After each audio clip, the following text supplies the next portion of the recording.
Our little topic today would be based on karma. A follow-up from last week, just in case you had questions as to what these 5 unchangeable karmas are and how they play, how are they relevant to our lives. We'll try to add some information to that.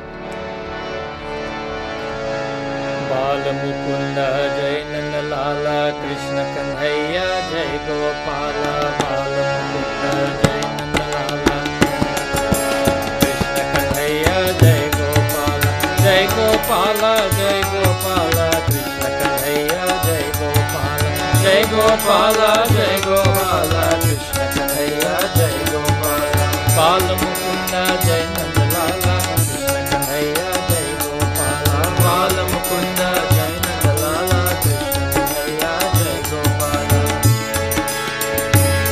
Karmana Jayate Jantu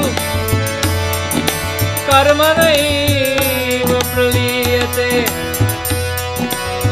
Sukham Dukham Bhayam Kshemam Karmanaiva Vipadyate Karmana Jayate Jantu Karmanaiva Praliyate Sukham Dukham Bhayam Kshemam Karmanaiva Vipadyate Karmanaiva Vipadyate Bala Mukunda Jai Nanda Lala Krishna Kanhaiya Jai Gopala Lala Krishna Kanhaiya Jai Gopala Jai Gopala Jai Gopala Krishna Kanhaiya Jai Gopala Jai Gopala Jai Gopala Krishna Kanhaiya Jai Gopala Bala Mukunda Jai Nanda Lala Krishna Kanhaiya Jai Gopala Bala Mukunda Jai Nanda Lala Krishna Kanhaiya Jai Gopala Krishna Kanhaiya Jai Gopala Krishna Kanhaiya Jai Gopala.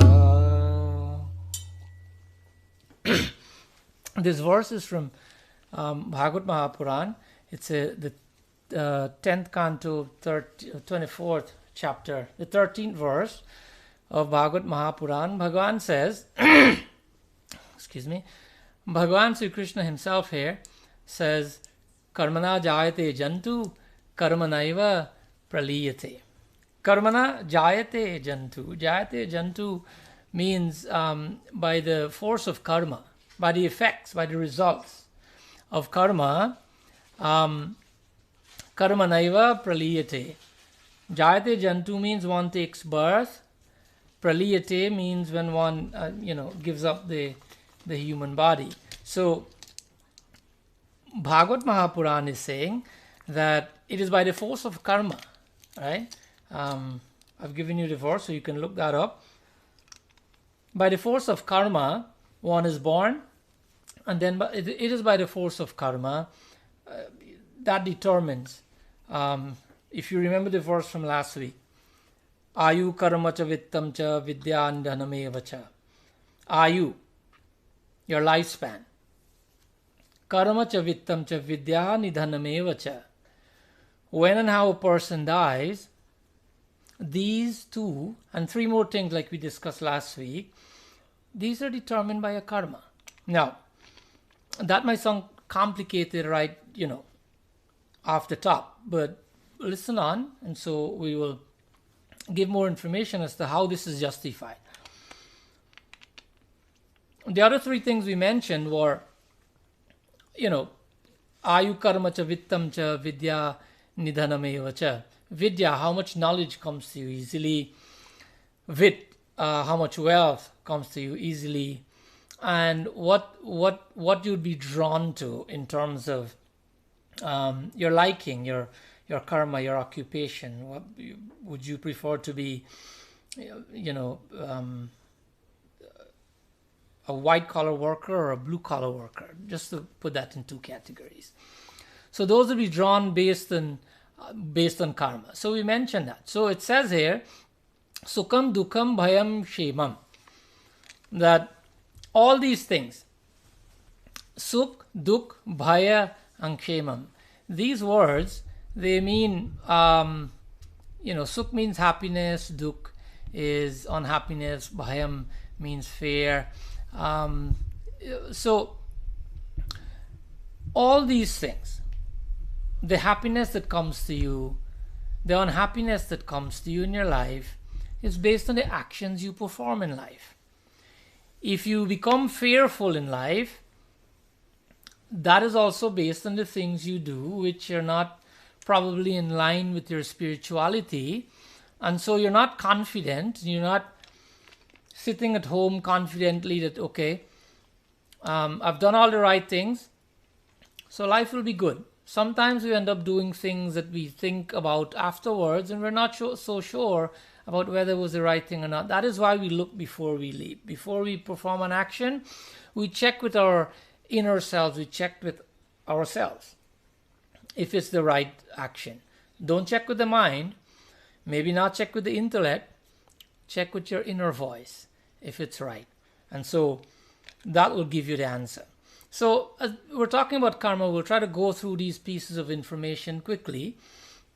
So to begin with, there are three types of karma. One's called Sanjit Karma. The other one is called Prarabdha Karma. And the other one is called Agami. Now, these karmas, Sanchit Karma is your bundle of karmas that you've had for a long time, that is stored with Bhagavan. And at the time of birth, we are given a portion of this karma. Sanchit is the portion which has been fructified, that comes into your existence this time, resulting in this human body, in the duration and life, etc. And Prarabdha Karma is the karma that you have come with. I hope that was clear. Sanchit is the bundle of karma that is stored with God, and Prarabdha Karma is a portion of that bundle of karma that is stored with God that comes with you in this lifetime. That is Prarabdha Karma. And Agami Karma, there are many names for this: Agami, Kriyaman, Prayaschit Karma. These are called Purushartha. These are the things that we do in life, the actions we perform in life, the voluntary actions, might I add, that we perform in life. This is called Agami or Kriyaman. Now just bear in mind here, there's nothing we can do about the Sanchit Karma, because that is stored with God based on our actions of uncountable past lifetimes. There's Prarabdha Karma. That is our life that we live now. And as we will get to understand, there's an element of destiny in this life that we live now. But equal to the element of destiny, there's something called free will, that we come also with our free will. And because of free will, that is called Agami, it's called Kriyaman, it's called Prayaschit. The voluntary actions we perform here, those will determine how our life will turn out, our status in life. So, action performed by oneself, it creates a person's different conditions in life. The actions you perform, the conditions of existence. Depending on what we do, this will keep the soul rotating, or it will free us completely. What do I mean by that? I mean that, let's take, for example, let's try to understand more deeply what the three karmas are. If we have a quiver, let's imagine a hunter. We have a quiver, and it has some arrows in it. That bundle of arrows that it's strapped on the hunter's shoulder, that is your Sanchit Karma. Now, when the hunter plucks one out and shoots it away, that represents your Prarabdha Karma. There's a big bundle here. You took one out, which is a small portion of it, and you shoot it away. Now, where that goes, there's only so much control you have over that. It's gone. That's your Prarabdha Karma. So that arrow that is left is your Prarabdha Karma that we have now. Now, there's another arrow that the hunter or the person will take in his or her hand. This arrow you have full control over, depending on you can choose to use it to help people. You can choose to use it to harm people. It's completely up to you. And so this arrow in your hand is called your Agami, your Kriyaman, Prayashchit Karma. How you use it is completely up to you and has absolutely nothing to do with your past life or your Sanchit Karma. Because we have to realize that all the scriptures tell us unanimously. Mahabharata tells us beautifully, Avashyameva bhoktavyam kritam karma shubha shubham. Avashyameva. Avashya means certainly. Bhoktavyam, the results, the fruits of our karma. Kritam karma, that which we have performed. Shubha shubham, shubh and ashubh, the good and bad actions. We absolutely, avashya, we definitely would have to bear the results of those actions that we perform. This is we know it as a law of cause and effect. We know there's a third law of Newton, that every action has an equivalent or an opposite reaction. Or we know there's cause and effect in the same way that there are waves in the ocean. In the same way that we see an ice, we call it a ghara or a goblet, as we say. The cause is the mud, and the effect is a goblet. When we wear beautiful jewelry, the jewelry is an effect of the cause, which is the cause is gold, and so on. And so, because of the fact that we know now that we have to undergo and experience the results, good or bad, from our karmas, how do we get around that? Bhagavad Gita helps us to understand how we get around that. Om Namo Bhagavate Vasudevaya. Om Namo Bhagavate Vasudevaya. Karmanyeva vikaraste ma phaleshu kadachana ma karma phalheturmurma te sangosvakarmani te sangosvakarmani. Om Namo Bhagavate Vasudevaya.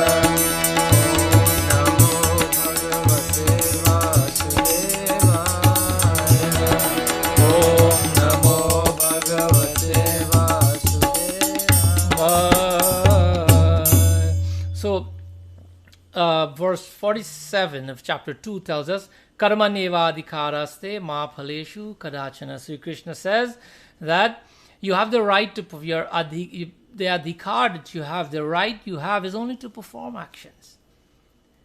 But no one is entitled to determine when and how you reap the benefits, the rewards of those actions. This is completely in God's hands. So an easy way around this, if we don't have any control over when am I going to get the fruits of this action, is it going to be good and bad? Would it be in an opportune and appropriate time? Or would I just get it because I performed an action? This is why you should be in God's hands. Because Bhagavan is omniscient. He knows everything. He knows when we should get the results of that action, when it will be most helpful to us. So, the fact that we know now that we will have to experience these results, the best thing to do, as Sri Krishna is telling Arjuna in Kurukshetra, because karma causes bondage. We know that. If we're attached to the fruits of karma, it causes bondage. But karma also proves to be a gateway to freedom. The same actions that can cause bondage can also free you from this life. How does that happen? When the mind is attached to God and the action is performed, the same karmas will go to free you from the sufferings of this life and to eternity. The same actions, when we claim to be the doer, when we look forward to the results of those actions, and we want praise and credit and all those types of things, then we own the results of those actions. And if they're bad, we'll have to suffer the consequences of those. But if we make those offerings to God and mean well and do them, from a spiritual standpoint, then we would not have to undergo the sufferings of or the results of those karmas. Why? Bhagavan was telling Arjuna that in a beautiful verse, Tasmat sarveshu kaleshu mamanusmara yudhya mayarpita mano buddhi mame vaishyati samsayam. Bhagavan says to Arjuna, that Arjuna, look, remember me, tasmat sarveshu kaleshu, always, sarveshu and kaleshu, remember me and perform your action. Ma manusmara yudhyacha, smaranam, remember me, sarveshu, at all places, kaleshu, at all times, yudhyacha, and perform your actions. Ma manuswar, what happens in a case like that is that just like Hanumanji, Bhagavan is saying to Arjuna, perform your actions and there will be no karma that would be attached to those actions. Why? Because the mind is on Bhagavan and we're doing this for him, for his sake. And so Bhagavan is instructing Arjuna, and by extension it's instructing us that if we perform action in this way, then this is called Karma Yoga. What is Karma Yoga? Karma Yoga is performing actions as your puja, as your prayers, as an offering to God. Because fruits of your actions carried forward is called destiny. Like we said before, there is an element of destiny in our lives. If we do actions as Karma Yoga, completely detached from the results, then that creates attachment and suffering. If we do Karma Yoga, then Bhagavan will see it as an offering to him and he will not even form destiny.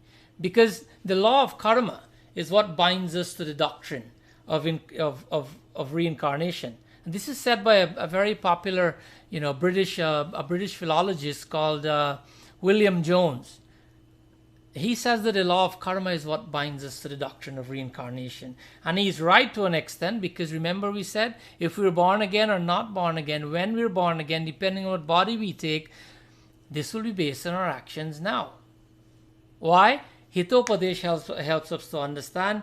It says, Purva Janma Kritam Karma Tadadaivam Iti Kathyate. Purva Janma. Actions performed in our last life. With our free will that God has given us. We've talked about the free will. Everyone has free will now, and we've had it in the past as well. So the actions performed with that free will in our past lives become what?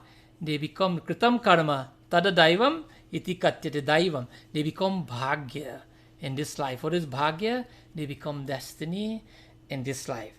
Because if you look at it, if we put it in some different words, the law of karma and how we explain it in Hinduism may not necessarily sit well with the Western world, but the one thing that I will not try to do is, fabricate something outside of what the scripture says to satisfy any person or any group of people. Whether, folks agree with it or not, they accept it or not, that is not something that I should be concerned with or you should be concerned with. As Hindus, we're concerned about what is written in the scripture.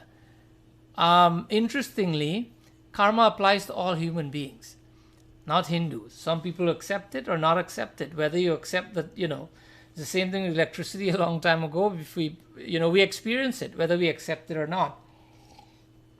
So like we said, if we were to look at it in some other words, it means essentially the products of the past are producers of the future. Because we said Purva Janma Kritam Karma. Products of the past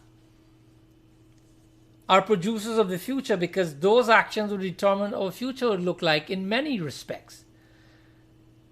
So your future, if we want to know what your future is today, your future essentially is your past modified by our present. Because we have Sanchit Karma, we have Prarabdha Karma, but with Prarabdha, with this life, we also have free will. So from past life and this one, then that will determine the future one.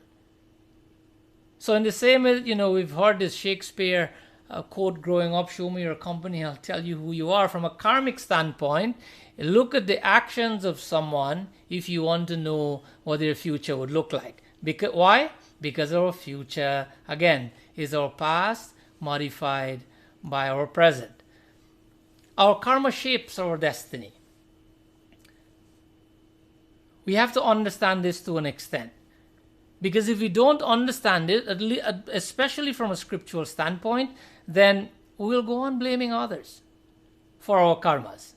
Right? People do that. Something happens, they don't understand why. And they go on saying things because of frustration. Let's find out from Ramayana. A beautiful dua here tells us what are some of the things we do when we can't find an answer to what's happening in our lives.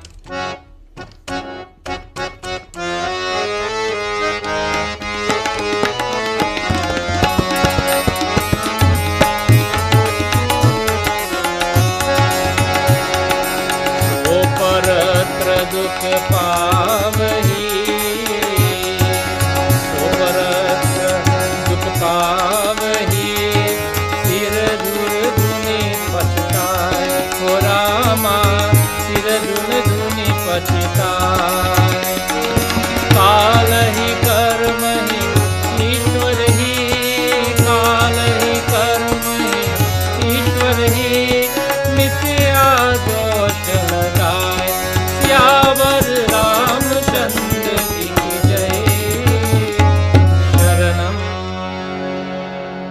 This beautiful dua is in Uttarakhand of Ramcharitmanas, that when things get difficult and we don't understand why, because we haven't studied the scriptures, we're not interested in educating ourselves scripturally and spiritually, then we start blaming Kalahi, Karmahi, Ishwarahi. This is what we do. We blame Kal, time. We blame Ishwar, Bhagavan. We blame anything and everything when we don't understand why our situation is as such. With the virus today, people are blaming all kinds of things. Some people are trying to say it was started by man.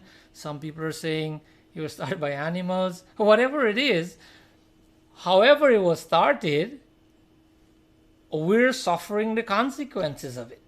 So we have to look at things from our perspective and not what caused this. What caused the hurricane? What caused the flood and all the disasters that happen in the world? Thinking along those lines wouldn't help us. If this is something that is impacting us today, we have to try to protect ourselves. We go beyond that. There's a beautiful verse in Shiv Puran that says, Pitti karmani putrasya bhago naiva cha dishyate pitu shubham bhavatyena nanyata putra karmana. This verse tells us, how many times have you not heard this question? I've heard it many times, that the child, the son or the child, would have to bear the sins committed by the parents. Have you not heard that many times? That, this child is such a good child. But all these things that are happening to him because of his father is such a bad person. His mother is such a bad person. All these bad things they've done. Well, in Uttarakhand of Shiv Puran and many other places in the scripture, this is chapter 33, verse 41. Pitra karmani putrasya. Pitra karmani, the actions of the father, putrasya, bhago naiva nadrishyate. Nadrishyate, the son will not see, he will not experience the bad actions of the father. This is not subscribed to according to Sanatana Dharma. The son will only undergo the results, the penalties or the fruits of the actions he has performed. Why should the child have to undergo a punishment because of poor choices made by the parents? That's not a fair system by any stretch of the imagination. So, when things are not going right, don't blame parents. It is not their fault, because sometimes we do that. Due to his work, due to the work of the parents, this is why I'm going through this. Here's how we should think. The scriptures help us to understand when things are tough, when situations are coming to us that make our life difficult. Here's how we should think. In this chaupai, Bhagavan Ram helps us to understand. This is Lakshman. This part of Ramayana is called Lakshman Gita, Ayodhya Kand, of course. Lakshman is speaking to Nishad Raj. You know the Kevat? We heard that katha many times. This is what Lakshman is saying to Nishad Raj.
Lakshman is saying to Nisharad, Kahuna koya sukh dukh kardata. When we have sukh and when we have dukh, both, not only bad situations.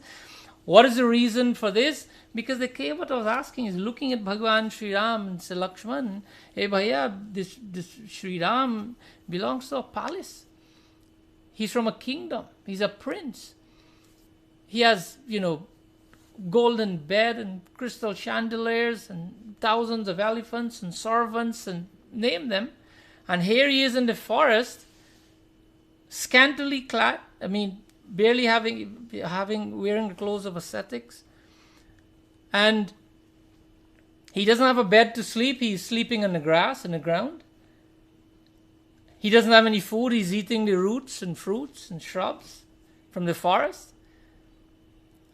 That why is this happening to him? And Lakshman is replying to him that Bhaiya, kahuna koi sukha dukha karadata. When this happens to anybody, this is a result of nija krita karma bhoga bahubrata. This is a result of your own action. So in our lives, we know that Bhagavan came as Ram to live as man, so he's showing. This is a leela of Bhagavan. He's showing us as human beings that when things go bad, it is not anybody else's fault. Nija krita karma, it is a result of our own actions and not anyone else's fault. So,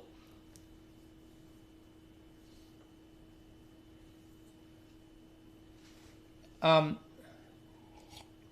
sorry, I just had to read that. So, here's how that happens. The question we can ask ourselves is, how does that happen? How does Bhagavan, does he take note of each person? And who takes notes? Him sitting in heaven, wherever he sits, taking note of, 7 billion people. Now, it's not only 7 billion, this is the smallest of the universes. They're uncountable universes. We cannot go into that now. But again, there's a beautiful shlok in a Ved mantra says, Eko deva sarva bhuteshu gudah sarva vyapi sarva bhutantaratmana karma daksha sarva bhutadivasa sakshi cheta kevalo nirgunasya. This is Svetashwar Upanishad, 11th verse, 6th chapter. This is Yajurved. They're saying, how does karma daksha, that eko deva sarva bhuteshu, that God is hidden in all beings. He's sitting there in all beings. And karma daksha, he's watching over all our works. Further, he is sakshi. He sits there in the heart and he takes note of all your actions. Bhagavan is there whether we accept it or not. So he takes note of all our thoughts and our actions, and that is how our karma is formed, and that is how Bhagavan gives us the fruits. So obviously, like we said before, some in the Western world, think that, karma is just a fallacy of the human mind. Some believe that destiny, is a result of our past karma. Some blame destiny for their substandard, achievements in mind, etc. Here's a beautiful example from I think he was the first vice president of India, a gentleman by the name of Radha Krishna, in the 1960s. But more importantly than the vice president, he was also president of India. He was a philosopher. And he has explained karma and destiny in this way. He has used a pack of cards to do his explanation. He says that life is like playing a game of cards. That a hand we're dealt with, when we're playing cards, every person gets a few, same amount each, 7 or something. Everybody playing gets 7 cards. So the hand that it's called a hand. So the hand that we get is fixed. That can be considered your destiny. But how you play with those cards is not fixed. That is your self-effort. That is an execution of your free will. How well you play with those cards that were fixed, that would determine the result of that game. Some people will win, some people would win with a bad hand, and some people would lose with, better cards. So what we don't have to do, or what we shouldn't do, is think that everything is predestined in life. That makes us what is called bhagyavadi, makes us fatalists. So we shouldn't be fatalists, because we're not tied to our destiny that fell from the sky, and we just, we're just an unlucky person. Our destiny never fell from the sky. We created our destiny. By what? By our actions. That's why Ramayana tells us, Daiva Daiva Alasi Pukara. Ramayana says that while working, while performing your duties in life, do not bring destiny into your mind. Because if you do, everything you'll do will come to a screeching halt. You'll question everything. Oh, is this my destiny? Maybe I shouldn't do it because I wouldn't get through anyways. Or, let me don't put maximum effort because, my destiny is good. I'll be successful anyways. Or don't blame others for anything. Because if you do, what would happen, if you try to fix your destiny, you will end up with the people who are charging money and promising you that, they can fix your destiny. The first thing you need to know when that happens that, these people can't fix their own destiny. Hindus go to an astrologer, etc. for information to see how things, that's a different thing. There's some information that you can get from astrology based on your life, based on the time and place of your birth, etc. That does not change your destiny. Nobody else can change it. Why do I say that? There's a beautiful katha in Ramayana. When Mata Parvati was born, Narad Muni went there to have darshan of Mata Parvati. And so Himalaya and Maina, they decided to ask Narad Muni to, foretell her future. This is the little baby, they want to know her future. Many people do that. But Naradji is an incarnation of Bhagavan, right? Yet he did not say, okay, sit here and I'll tell you everything about this child. The parents were worried because when they heard that this child of theirs will marry to Bhagavan Shankar, they got worried. And they got worried because they know of this Shankar Bhagavan as a person who's, barely clad and has bhasma, smeared on his entire body. And now they're worrying our daughter will be marrying to this Shivji. And so they're expressing some concern about this. And this is what Naradji said to them.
Listen, Himalaya, Naradji is speaking, Jo Bidhi Lika Lilad.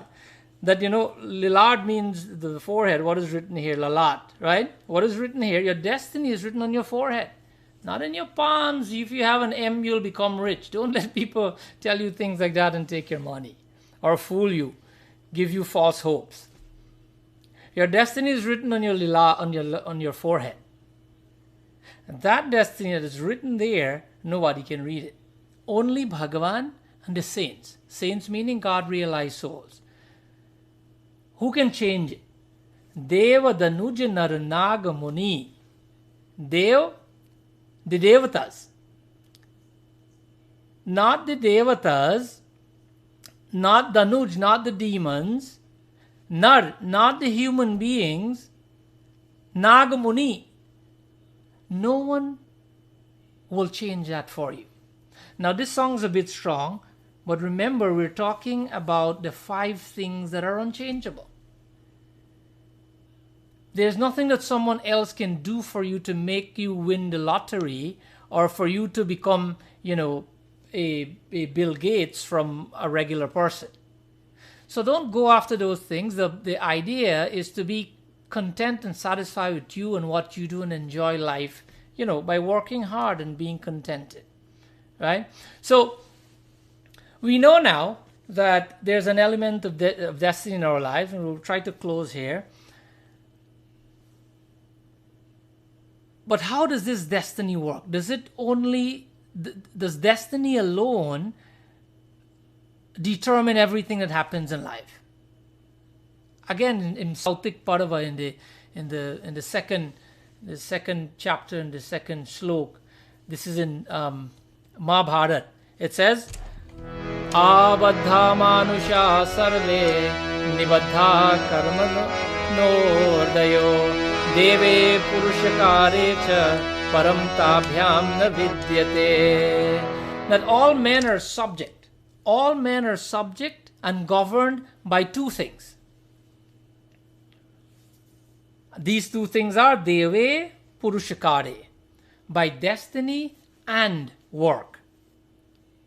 So it's not destiny alone, it's not work alone, because there's an element of destiny in our lives, but the outcome of our lives also largely depends on our work. There is nothing that is higher than this understanding that life would be decided by the element of destiny that is there and your hard work. So our actions, they do not become successful, in consequence or as a consequence of destiny alone, nor work alone. But success springs from the union of these two things. So we have to understand that. Don't fight with the things that are destined, and work hard with the free will that you have. Mahabharata continues to give a beautiful example of, nothing comes into the existence without a seed. Right? The trees we see, even us. Because from seeds spring seeds. So one's own acts, one's own actions are like the soil, according to Mahabharata, the other verse from the one I read just now. And so one's action is the soil, one's destiny is the seed that we talked about. The seed being the accumulation of our Sanjit Karma, all the actions we perform with our last lives. So from the union of the soil and the seed, harvest will come. But not only harvest will come, what kind of seed will grow? How healthy would this plant be, this vegetable plant, this flower tree? If you leave it alone, there's a seed, you put it in the soil, okay, it will grow. No. You have to also take action. The action is, how much you water the plant. Are you overwatering it? Are you underwatering it? Do you fertilize it enough? Have you placed it properly so it can be exposed to the sun? All these things put together will determine how the plant will grow. So all these things together, the nurturing of the seed, understanding that the seed will grow and grow successfully into a brilliant plant, if these things are added to it, then you will be successful. So the seed here God has given us, our product. The example we can use is, for example, if we have our house, we use electricity in our house.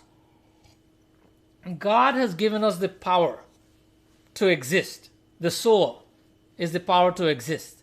It powers this human body. Just like the guy is outside on the lantern, and he's connecting power to your house. You've wired your house, you have everything ready. You need the electricity to be connected to the main switch. Now electricity is connected to the main switch, and now you have power in the house. The power is God's power that He has given to us to exist. When the electricity is in the house, how we use that power is not up to God. He has given us the right to act. He has given us life to act. But what we do with life is not up to Bhagavan. The example would be, we can use that power to, put on heat, meaning make our lives miserable, or we can use that power to have comfortable air conditioning and do things that will make our lives comfortable. Depending on the actions you do, depending on what you do with the electricity, this is what will determine whether you become comfortable and happy, or you become miserable and you only fear and worry and unhappy all the time. So, similarly, God has given us the five senses, right? So, the five senses is powered by the soul.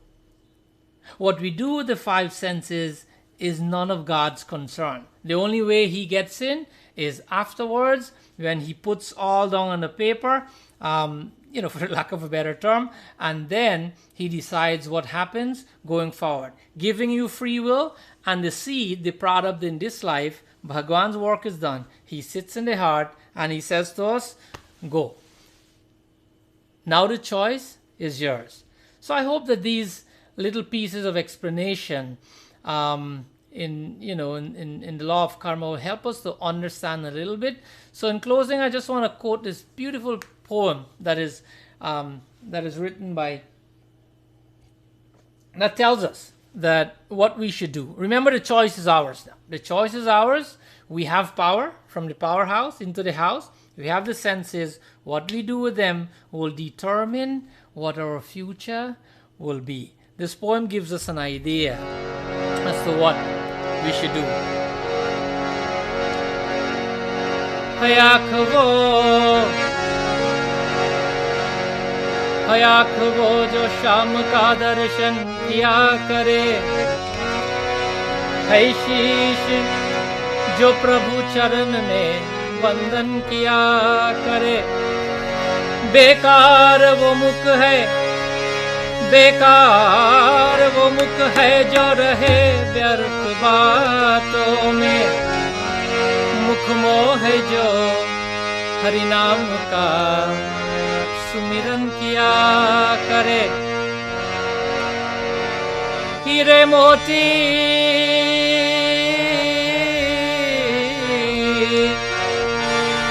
हीरे मोती से नहीं शोभा है हाथ की, है हाथ जो भगवान का पूजन किया करे। मर कर भी अमर नाम है सुजीव का जग में, प्रभु प्रेम में है बलिदान जो जीवन किया करे।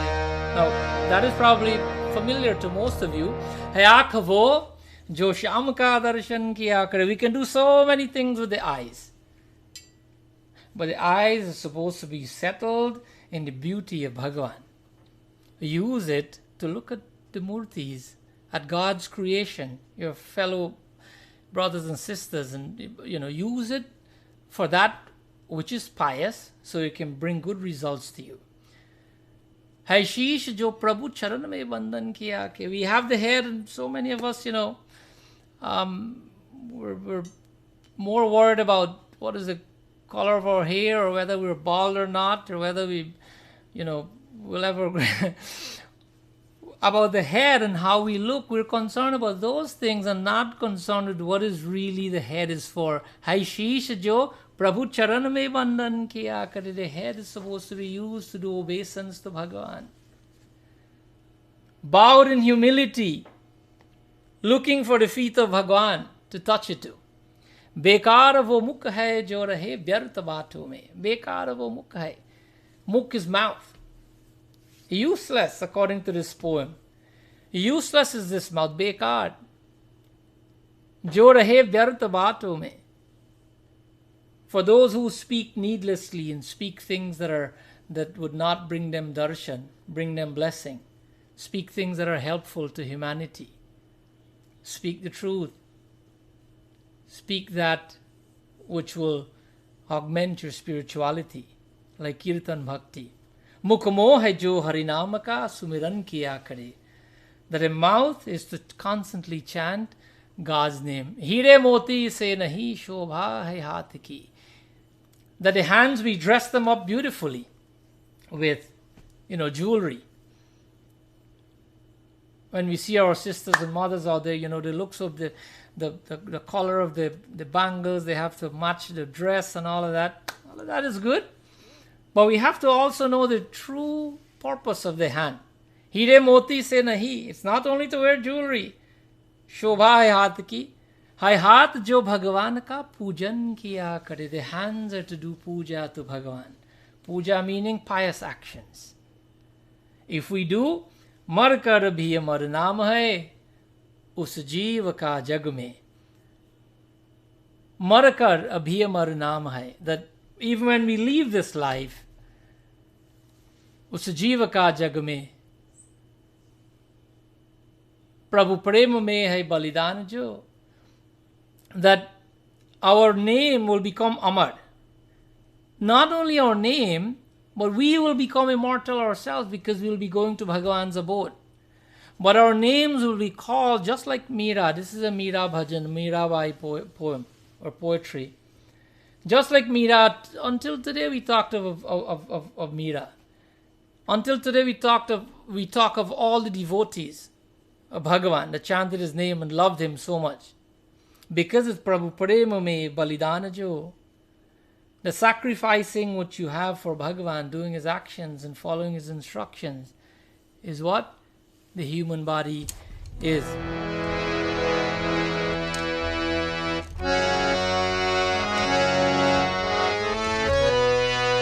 बलिदान जो जीवन किया करे. What did Meera do? This is what she did.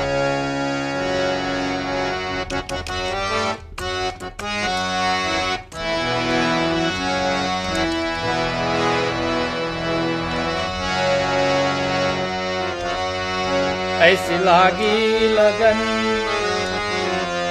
Meera हो गई मगन. ऐसी लागी लगन, in this way मीरा हो गई मगन. The love that Meera had in her heart, what did she do? This is what she did. वो तो गली हरी गली गुन गाने लगी. ऐसी लागी लगन मीरा हो गई मगन. ऐसी लागी लगन मीरा हो गई मगन. वो तो गली हरी गली गुन गाने लगी. महलों में पली बनकी जोगन चली. महलों में पली बनकी जोगन चली. मीरा रानी दीवानी कहाने लगी. ऐसी लागी लगन मीरा हो गई मगन. ऐसी लागी लगन मीरा हो गए मगन. वो तो गली गली हरि गुण गाने लगे. That Meera, street after street that she walks. Remember, Mahalome Pali, she's from a palace as well. But Hari Guna Gane, that she sang the name of Bhagwan. Meera Rani Diwani Kahane, because Mahalome Pali, Banki Jogan Chali, from a person in a kingdom to an ascetic type of person who only runs around singing Bhagwan's name. The entire community said, Meera Rani Diwani Kahane Lagi. That this Meera, she has gone crazy. Leave her alone. She was not crazy, bhaiya. She had Bhagwan's name.